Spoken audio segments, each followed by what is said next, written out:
19ኛው የአፍሪካ የስነ ልክ ድርጅቶች ጠቅላላ ጉባኤ ስነ ልክ ለዲጂታል ሽግግር ታማኒ ልኬቶች ለአፍሪካ ወደፊት እጣ ፈንታ በሚል መሪ ሀሳብ በአዲስ አበባ መካሄድ ጀምሯል። ጉባኤው እስከ መጪው አርብ ድረስ ቀጥሎ የሚካሄድ ሲሆን ከበርካታ የአፍሪካ ሀገራት የተወከሉ የዘርፉ ተዋንያን ተሳትፈዋል። ጉባኤው ለአፍሪካ እጅግ ወሳኝ በሆነ ወቅት የተካሄደ መሆኑን በመድረኩ መክፈቻ ላይ የገለጹት የንግድና ቀጠናዊ ትስስር ሚኒስትር ዶክተር ካሳሁን ጎፌ አህጉሪቱ በአፍሪካ ነጻ የንግድ ቀጠና አማካኝነት ወደ ላቀ የንግድ ትስስር እያመራች እንደምትገኝ ተናግረዋል። ይህ 19ኛው ጠቅላላ ጉባኤ የተካሄደው ለአፍሪካ በእጅግ ወሳኝ በሆነ ወቅት ነው። አህጉራችን በአፍሪካ ነጻ የንግድ ቀጠና አማካኝነት ወደ ጥልቅ የኢኮኖሚ ትስስር እያመራ ይገኛል። ይህም በአፍሪካ ውስጥ ንግድን ለማስፋፋት፣ የክልላዊ የእሴት ሰንሰለቶችን ለማጠናከር፣ ኢንዱስትሪ ለማሳደግና ለሕዝቦቻችን የጋራ ብልጽግና ለመፍጠር ከዚህ በፊት ያልተገኘ እድል ፈጥሮልናል። ይሁን እንጂ ነጻ የንግድ ቀጠናው ስኬት ታሪፍ በመቀነስ ብቻ አይወሰንም። የንግድ እንቅፋቶችን በማስወገድ ታማኝ ላቦራቶሪዎችን በመገንባት እንዲሁም በዓለም አቀፍ እውቅና ያላቸውን የጥራት መሰረተ ልማት ስርዓቶች በማጠናከር ጭምር ነው። በዚህ ስትራቴጂካዊ አጀንዳ ውስጥ ስነ ልክና የጥራት ደረጃዎች ወሳኝ ሚና ይጫወታሉ። ትክክለኛና በጋራ የሚታወቁ መለኪያዎች ከሌሉ የአንድ የአፍሪካ ሀገር ምርት ወደ ሌላ ሀገር ያለምንም አላስፈላጊ እንቅፋት መግባት አይቻልም። ያልተስማሙ የመለኪያ ስርዓቶች ወጪን ይጨምራሉ፣ ንግድን ያዘገያሉ፣ እንዲሁም በንግድ አጋሮች መካከል ያለውን እምነት ያዳክማሉ። አፍሪካ በዓለም አቀፍ ገበያ ተወዳዳሪ ለመሆን የመለኪያ ስርዓቶችን አስተማማኝና ተናባቢ መሆን ይገባቸዋል ያሉት ሚኒስትሩ የስነ ልክ ደረጃዎች የተናበቡ መሆን በንግድ ሰንሰለቱ ላይ የሚስተዋሉ ችግሮችን ከመቅረፍ ባሻገር የምርት እንቅስቃሴን በእጅጉ እንደሚያፋጥን ገልጸዋል። አፍሪካ በአህጉር ውስጥም ሆነ በዓለም ገበያ ተወዳዳሪ ለመሆን የመለኪያ ስርዓቶቻችን ታማኝ ብሎም ተናባቢ መሆን ይገባቸዋል። የስነ ልክ ደረጃዎችን ተናባቢ ማድረግ የንግድ እንቅፋቶችን ይቀንሳል፣ የማረጋገጫ ድግግሞች ያስወግዳል፣ የንግድ ወጪን ይቀንሳል፣ የምርቶች እንቅስቃሴንም ያፋጥናል። ስለዚህ የአፍሪካ የስነ ልክ ትብብርን ማጠናከር የቴክኒክ ጉዳይ ብቻ ሳይሆን ለአፍሪካ ነጻ የንግድ ቀጠና ስኬትና ለአፍሪካ የወደፊት እድገት ወሳኝ የኢኮኖሚ ማረጋገጫ ነው። ኢትዮጵያ በሀገር በቀል ኢኮኖሚ ማሻሻያ የተለያዩ ለውጦችን ያደረገች ሲሆን ነገር ግን ገበያ መክፈት ብቻ በቂ ባለመሆኑ በጠንካራ የጥራት ስርዓት መደገፍ አለበት። በዚህ መሰረት ኢትዮጵያ የጥራት መንደር የተሰኘውን ፕሮጀክት እያስፋፋች ትገኛለች።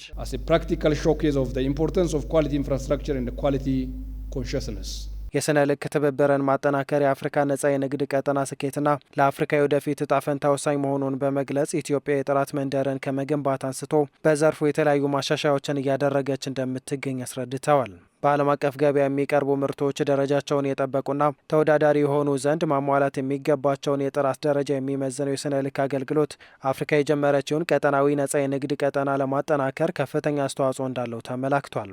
በማኑፋክቸሪንግ፣ በግብርና፣ በጤና ብሎም በተለያዩ ዘርፎች የሚደረግ ትክክለኛ መለኪያ የተሻለ ኢኮኖሚና ተወዳዳሪ ኢንዱስትሪን እንደሚፈጥር ተጠቁሟል። የአፍሪካ አህጉራዊ የነጻ ንግድ ቀጠና ከተራ የንግድ ስምምነት በላይ ነው። የኢንዱስትሪ ልማት፣ የኢኮኖሚ ብዝሃነት፣ እሴት ጨምሮ ማምረት፣ ፈጠራ፣ የስራ እድል ፈጠራና ዘላቂ ልማትን የሚያፋጥን መሰረት ነው። በዚህ ሂደት ውስጥ ስነ ልክ ወሳኝ ሚና ይጫወታል። ስነ ልክ የመለኪያ ሳይንስ ሲሆን የጥራት፣ የደህንነት፣ የፍትሐዊነት፣ የንግድ እምነት መሰረት ነው። ዓለም አቀፍ ተቀባይነት ያለው ትክክለኛ መለኪያ ምርቶች የሚፈለገውን ደረጃ እንዲያሟሉ፣ የተስማሚነት ምዘና ውጤቶች ድንበር ተሻግረው እንዲታመኑ፣ የንግድ እንቅፋቶች ብሎም ወጪ እንዲቀንስ፣ በአፍሪካ ምርቶች ላይ በአህጉራዊና በዓለም አቀፍ ገበያ እምነት እንዲጠናከር ያደርጋል።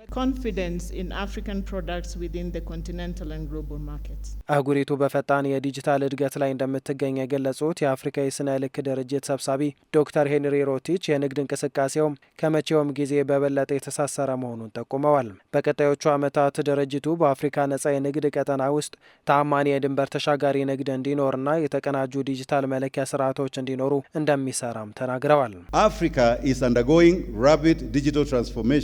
አፍሪካ ፈጣን ዲጂታል ለውጥ እያሳየች ነው።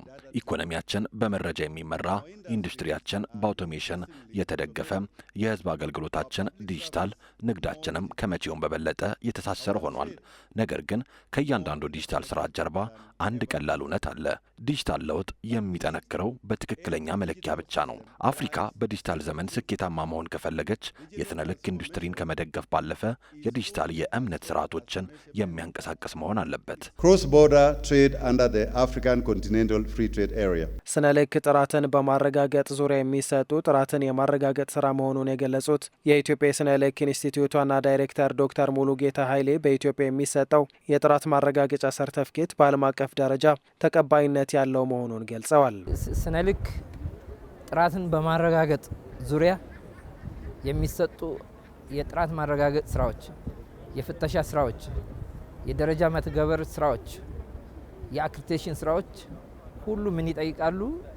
በጀርባ ያሉ የመለኪያ መሳሪያዎች፣ የጥራት መፈተሻ መሳሪያዎች ትክክለኝነታቸው መረጋገጥ አለበት። አንደኛ። ሁለተኛ እነኚህ መሳሪያዎች ልኬት ከዓለም አቀፍ የልኬት አሃድ ጋር የተሳሰረ መሆን አለበት።